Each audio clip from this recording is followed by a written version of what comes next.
Poems by Larry Hahn.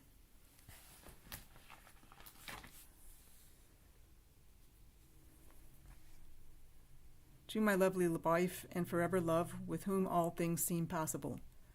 To Mary and Joan Fitzgerald, who arranged, wrote a preface and table of contents, and so much more.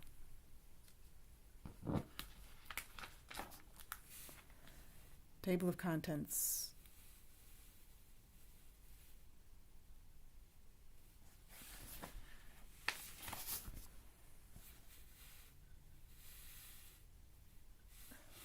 Preface. The residents of Lake Forest Senior Living Community in Plattsburgh, New York, met Larry Hahn and his lovely wife, Sue, in 2005. How would anyone suspect there was a talented poet writing on tables? Once his secret passion was identified, Larry shared his talent by giving the residents readings at 3 scheduled events.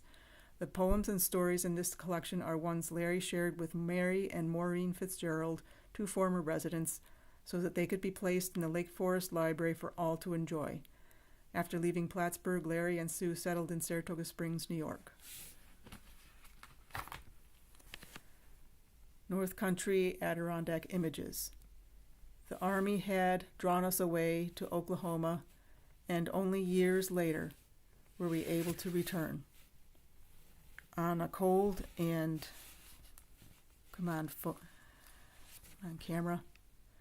On a cold and snowy January day, with a family of 7 in a Rambler with inadequate heat, we came back to the North Country while our trailer was towed all the way from Lawton.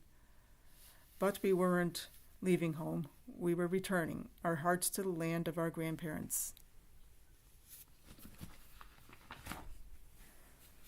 Yes, my love runs so deeply in the Adirondacks. Grandparents rest in Redford, my father in Plattsburgh.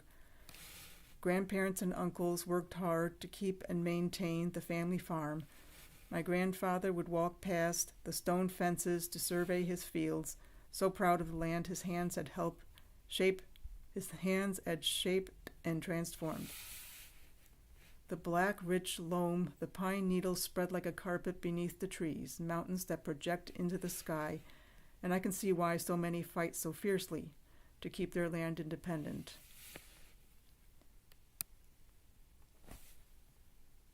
Desolate city politicians can never comprehend our love for the Adirondack country. Macintosh apples in the fall, sweet maple syrup flowing into a hanging bucket in the spring, the calling of a loon on a fog-shrouded morning, hermits that hid themselves away deep within the woods, the Adirondack guide boat that drifts lazily into a cove. In the Adirondacks, the seasons disappear with the regularity of time, deep snows in winter, springs of swelling streams, and summers that pass so swiftly.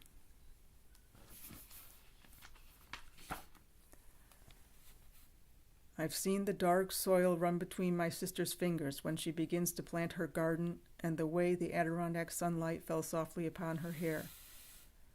Always there is love in the Adirondacks that carries up through the worst of tragedy or the aching pain of loss.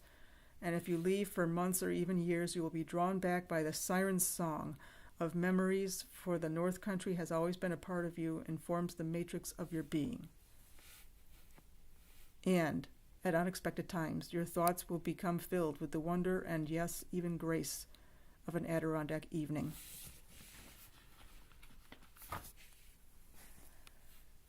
Ice storm vignettes. They sounded just like gunshots as each branch would break and fall. My trees are much shorter now, trees that once had grown so tall. She sat there in the dark and cold, while outside a branch would crack and come crashing to the ground. And she knew each breath came out in white vapors, though it was much too dark to see. And she sat there in the freezing and oppressive darkness that would not let her be, and that enveloped her like black water.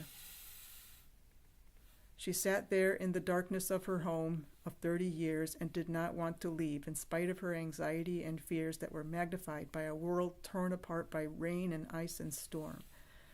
And she sat there in the darkness, rocking back and forth in her old chair and silently mouthed a prayer. He stocked up on batteries and generators, sold them for far more than what he paid. After all, it was a disaster, and there was money to be made. He knew his skills were valuable as a carpenter or electrician, so he took advantage of a crisis to raise up all his prices. Reflections of summer. I've always looked forward to summer, a time when everything seems to slow down and life assumes a more gentle pace. When you were a child, did you go running and splashing through puddles after a summer rain or listening to the rhythm of the rain that would play upon the roof? Sometimes you could see the steam rising from the ground as the sun became warmer, or watch a shaft of light crawl slowly across the floorboards of your room. I remember going fishing, not catching a single one, and after, when we were hot and thirsty, stopping by a country store for an ice-cold Coke. Somehow it made the day just perfect.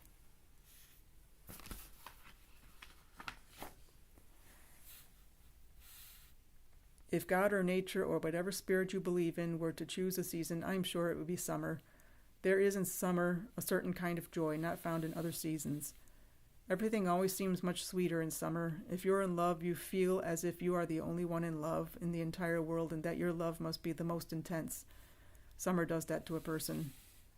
If spring is a time of renewal, then summer is a time to pause and reflect. Summer is a time of hope and a sort of resurrection, if you will, and a promise that life is precious, where moments are fleeting and can unknowingly slip through your fingers like grains of sand on a beach.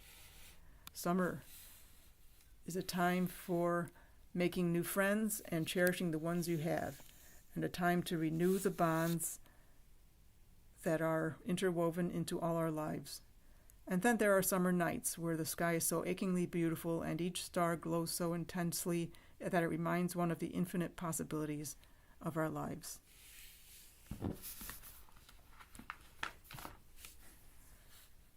Redford, New York. Once I spent summer days upon a farm, sometimes frightened by the darkness, woods, and silence.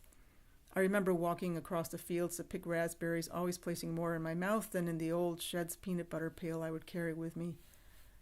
There were days I would visit my uncle, who was milking cows in a gray and weathered barn, and when walking down the aisle, I kept well away from the stanchions, afraid of being kicked or even worse. When mornings broke, fresh and cool, we descended the cellar steps of the farmhouse and always found shelves filled with canned pickles and relishes. How fast they were consumed and how long they must have taken to make. Some evenings my grandmother would admonish my grandfather, who would sit me on his lap and scratch me with his whiskers. I would only laugh until the tears rolled down my face. Often I stood gazing from the second-story window into a starlit night and wondered how I could contain all the love I felt just then. Even though they too have passed away, I find their faces etched into my mind. Their love remains a constant in my life, and I remember those days of summers long ago. My garden in fall looks so deep in despair. The flowers are wilted, green leaves are not there. Even the bunny has abandoned it all. Sometimes I hate the coming of fall. No snow has yet drifted, so soft to the ground. The plants all exposed make a whimpering sound. My garden in fall is not one to display. And every year, it ends up this way. I know that my garden is not at its best, and so certainly must just be at rest. But I can hardly wait until spring, when the flowers will grow so lovely again.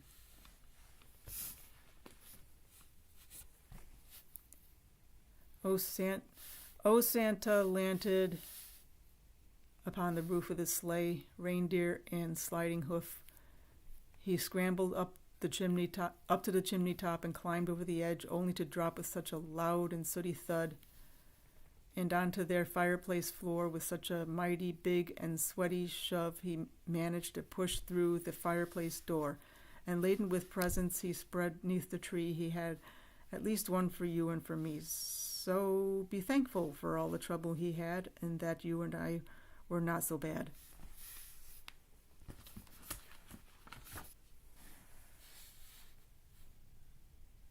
Christmas Day. The snow was softly falling, a blanket upon the earth, but I did not take notice on this day at our Lord's birth. I walked with eyes averted, looking only straight ahead. My pace was quick and forceful. To me the world seemed dead. And as I turned a corner, children's laughter filled my ears. Glancing toward this sound, my eyes grew dim with tears, for on the ground before me, lying neatly in a row, were more than a dozen lovely angels in the snow. Ice crystals form on my nose and my ears, a deep dark red. It's so cold in January's snows, I wish I were home in bed.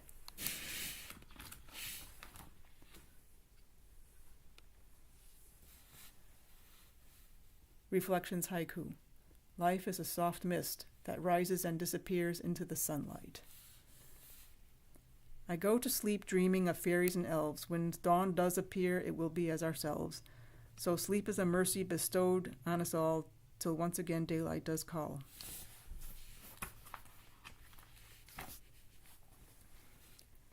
At night I lie in the quiet, hoping to catch my dreams unaware, but soon I fall asleep, and in the morning it's like my dreams were never there. I could not love you more. All that my heart contains, like the fullness of the air, precedes the falling rains.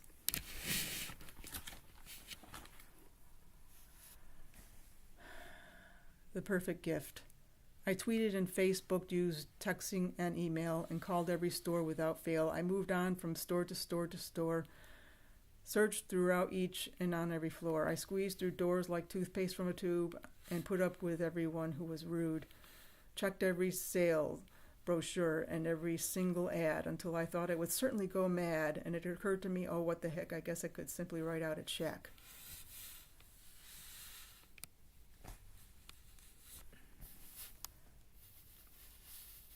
I love all God's creatures, except maybe television preachers who rant and rail and tell us we'll all go to hell.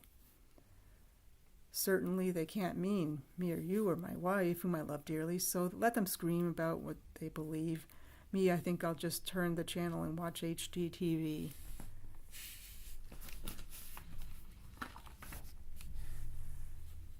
I love my ma, I love my pa, I love my dog named Spike, but seeing as how I'm only 10, I'd trade them all for a bike. Don't walk on my shadow, it's mine, you know, and it follows me wherever I go. Only at night does it disappear. When morning comes, it's right back here. So don't walk on my shadow. That just won't do. Besides, if you look around, you've got one too.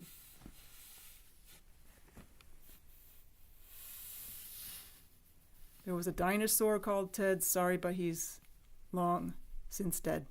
All his bones are now on display. I wondered if he would like it that way.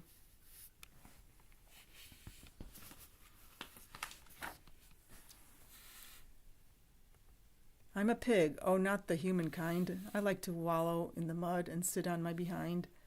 I'll eat anything tossed over the fence's rail, and I'll become so big I'll never get to see my curlicue of a tail. Sally was a turtle, slower than you or me. By the time she arrived there, you or I would already be. To GL. Call me silly, but I like bugs, big ones, little ones, and even slugs. Bugs that crawl and bugs that fly, and I really cannot tell you why.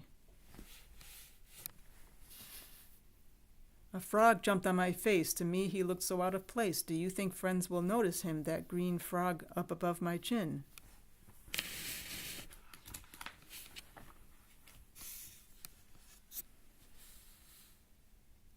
Bobby the cow. Bobby the cow was nowhere to be found, and Jack the farmer looked all around. He looked in the barn and behind the old shed, but Bobby the cow was not there to be fed.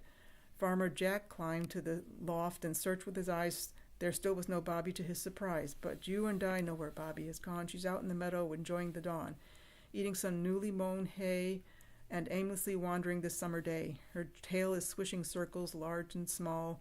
She looks to be smiling near that old stone wall. Oh, I saw her back up to make her some room, and over the wall she sailed and she zoomed. I swear I even heard her whistle a tune, and I'll just bet she's that very same cow that jumped over the moon.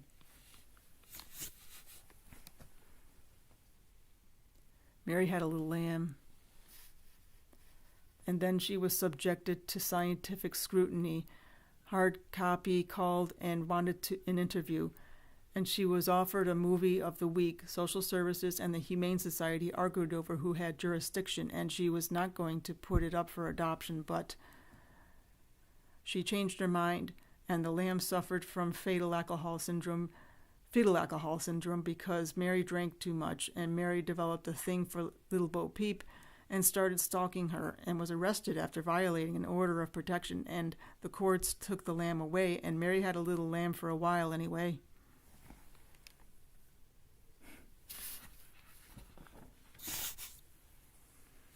Diabetes. Your glucose is too high, your glucose is too low, and still you try to duck and cover from each body blow. It makes you very sleepy and your body crash. It steals away your will and even steals your cash. The doctors say to exercise, and I guess that's what you should do, but sometimes it's like exercising with a bad case of the flu. No, this is not an homage to this mercurial condition, and if they'd had a recall, I'd be so glad to sign such a petition.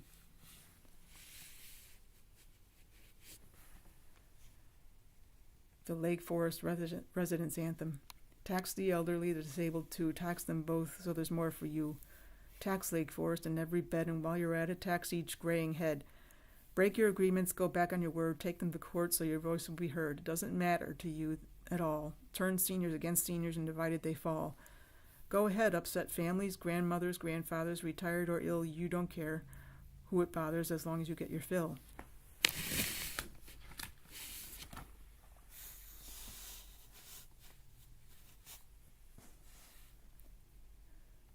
Francis, a story poem, based loosely on the life of St. Francis. Come on, camera.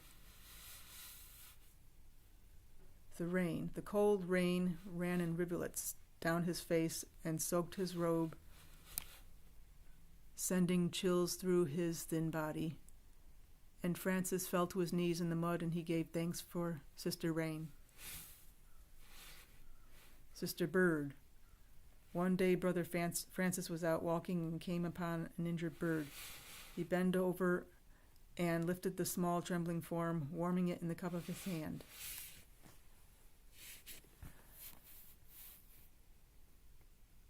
Within moments, the bird became calm,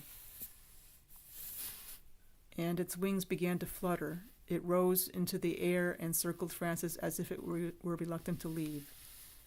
God's fool. The villagers laughed and mocked the poor. They called him a fool and pelted him with stones. Francis laughed and spread his arms. He spoke and told the crowd that he was a fool for God. And the crowd became silent and listened to the words of Brother Francis.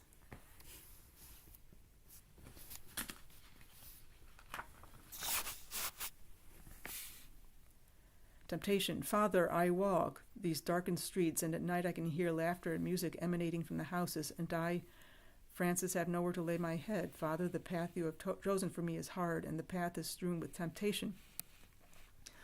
O Lord, make me worthy and give strength to me. Let me always praise your name and make of me what you will. The cave was lonely, and Francis cried out in despair and hopelessness. He was afraid. The Lord had abandoned him. Then Francis became overwhelmed with shame. It was then that he felt pain in his hands, and his side became inflamed as if he had been pierced. And Francis was humbled and gave thanks, and his heart became filled with an ineffable joy.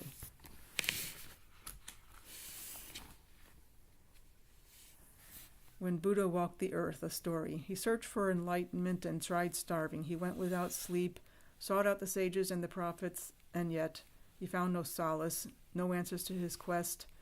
The Buddha left his family, walked alone upon this earth, and one day, while meditating under the Bodhi tree,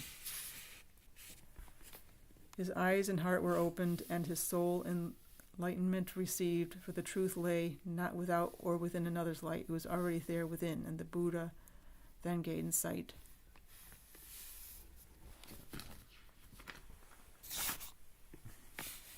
Give. Give of love so you may receive it. Give of your heart so that you may share in it. Give of your soul so that darkness retreats from it. And give of your love because the world so needs it. A little poem. What lies within my heart is soft, neither hatred nor despair. What lies within my heart is love, efflorescent as the air.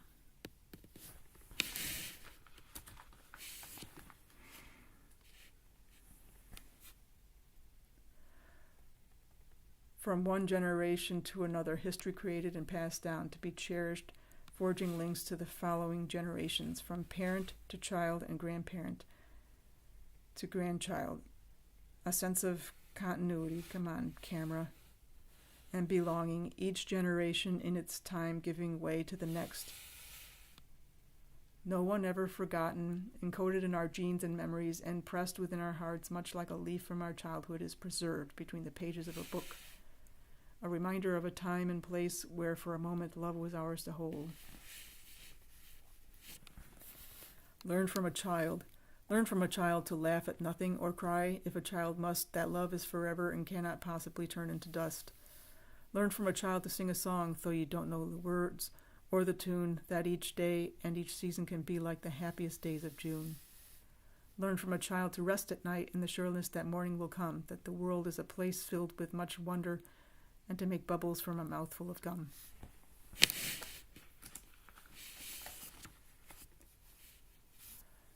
A child looks at the moon. As a child, I would sit on the front porch steps or on my dog's house, and at night, the light from the kitchen window would carve patterns on the ground below. I would sit there with my arms around my dog, who like a friend was always glad to see you.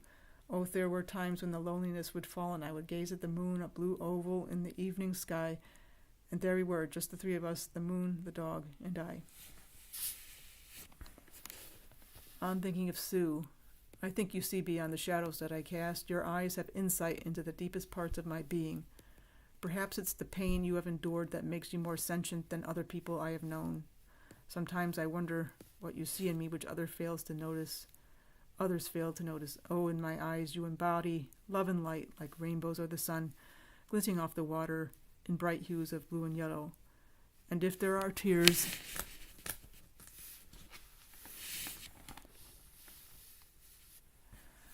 I shed, then you are the one who dries them before they can ever course down my face. When we are together, just you and I, there is no world outside. There are times I too descend into the depths of despair, but you are a hand that reaches out for me. I want our hands to be forever in the grasp of the other. To me, you are hope and love and compassion foremost. Do I reveal too much? The question lies there. Silently in search of an answer.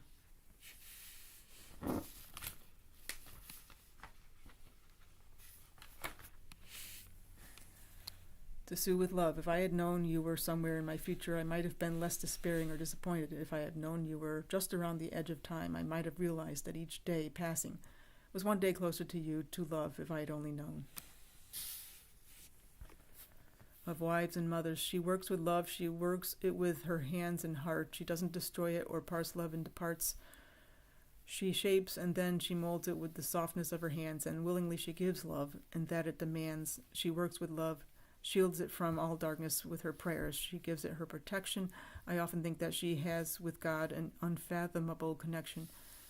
And should the night rise up from below or descend from up above, she shields her family with the light which emanates from her love.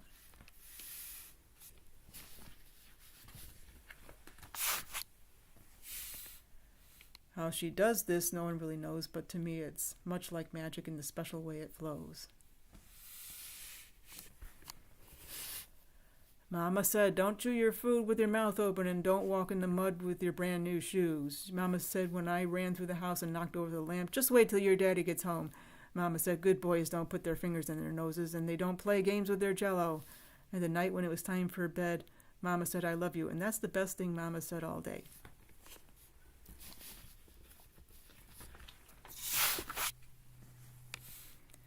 Recipe, how to turn pecans into curtains. Add 5 children and long sticks. Find a grove of pecan trees. Watch the sun dappling the ground as it streams through the branches of the trees. Hunt for the fallen pecans in the grass or strike the tree branches and watch as the pecans fall and roll across the grass. Coming to a gentle stop, place the pecans you gather into feed sacks and take them home to your trailer.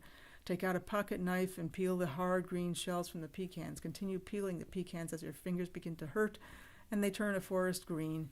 And take the pecans to the feed store to have them checked and weighed. Collect the money from the store owner and purchase new curtains at Wacker's department store. Give the curtains to your mother who smiles at you and your brothers and sisters and realize that her smile alone is worth all the hard work, and that is how you magically turn pecans into curtains.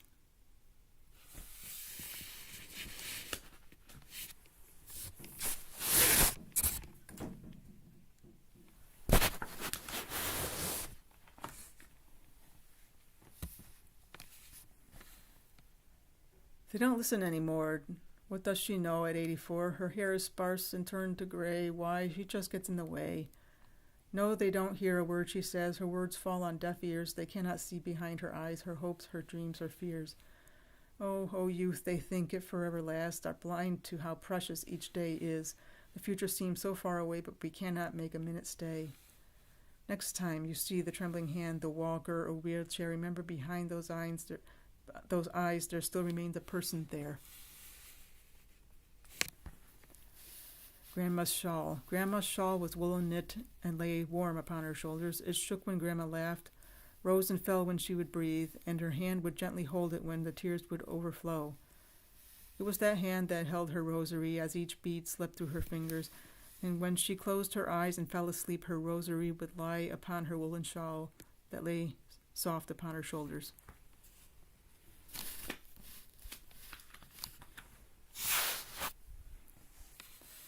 On loss, I still see their faces in the recesses and spaces, those who have gone before and are not with us anymore.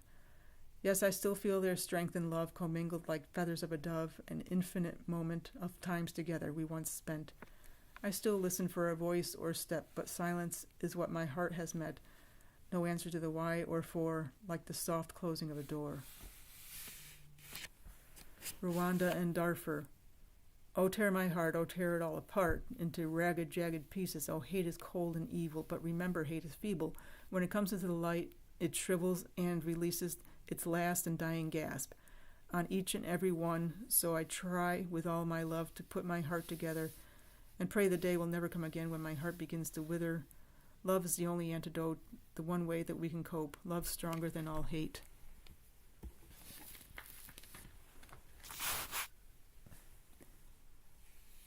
And patiently and silently it waits. Stones on markers, derived from a Jewish custom of leaving stones on grave markers. Remember me with a stone and I will know that you are here. Just leave a stone as your calling card. It does not matter, large or small. For stones will last through rains and snow, more permanent than life remembered. So leave a stone when you visit me and accompany it with a prayer. Leave a stone when you visit me and I'll know an angel has been near.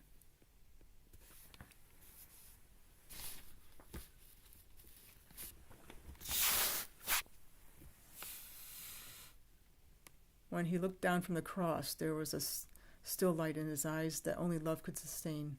His tears were the mirrors reflecting his love that flowed past the edge of his pain. And as light became dark and the sun disappeared, his heart was besieged by despair, but his sacred heart felt that nothing was lost, for he saw that God was still there.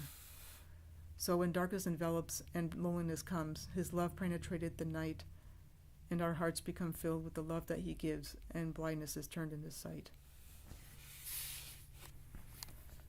The rapture.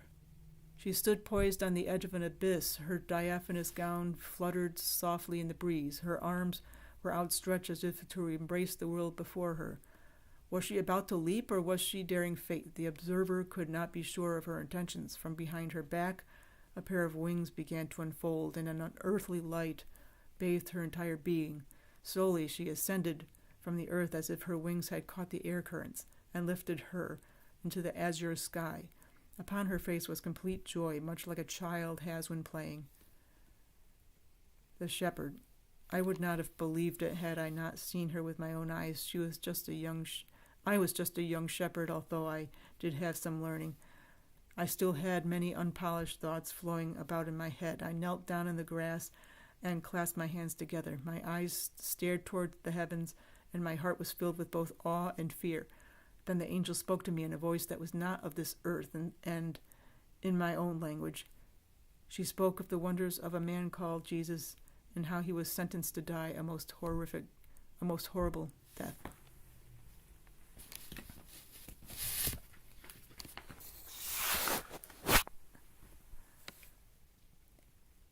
She implored me to go to him. My heart became heavy with a vast and unrelenting sorrow, but the angel spoke to me and said that I was not to fear. He that has come unto mankind will die for our sins, and this should bring great joy. God has looked upon mankind with great favor. Blessed are those who hear the word and carry it within their hearts. The hill. I left the flock in the care of my brother. For days I traveled, and at night I tried to rest, but my dreams would not give me peace. I wondered if I would be too late to meet this man called Jesus. On the fourth day of travel, I came to a hill. Some have called this hill Golgotha.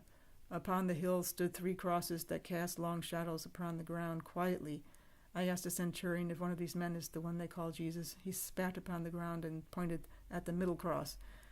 I walked slowly towards the cross, although my knees grew weak and I started to shake. I did not know if it was fear for myself or for the man who hung from the cross. As I inched my way closer, I could see beads of perspiration slide down his face and onto his beard. His lips moved in what I believed must have been prayers. His hands and feet were raw wounds. I gazed up toward his face and I began to weep freely. I wept for a mankind that would do this to another man, and I wept for the man held upon that cross. The man called Jesus stopped his silent prayers and turned his gaze upon me. I placed my hand upon his wounded feet and said, "Father, please forgive us." Then Jesus spoke, and his words were like a healing balm, for I had never heard a voice so full and yet so sweet. He said, "Do not be afraid. Our Father knows what is in your heart, and he is glad. You must go and tell others of his word. The road to salvation is hard and steep, but you must take courage." My hand slipped from his bloody feet, and I fell down into the dirt.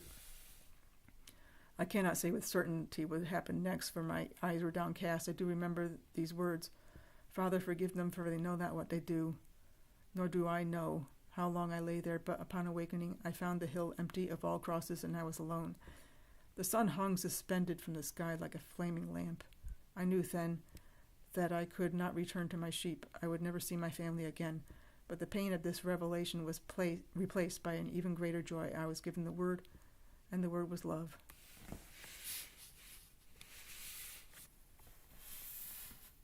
Why miracles with certain names? Did the laws of universe nature change or temporarily rearrange? Why miracles at all? When mankind had so far to fall, it puzzles and it may mystify as to who and as to why.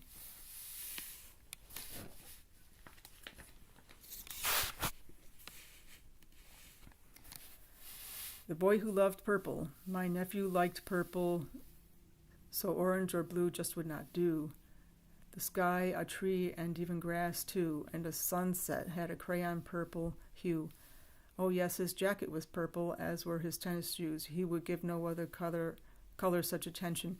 So those were his views. Purple served his drawings the best, and thus he did not care. Oh, I thought this was eminently fair. If I today see purple anywhere, it takes me back to the blonde-haired boy who loved to draw a purple bear. And I know that it's probably why his mother and father, aunts and uncles too, all loved the color purple, because they loved that little blonde-haired boy they knew.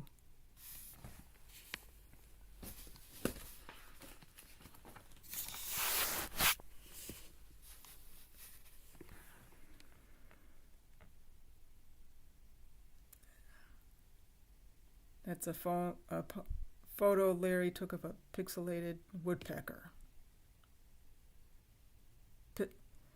Yeah, whatever it is, woodpecker.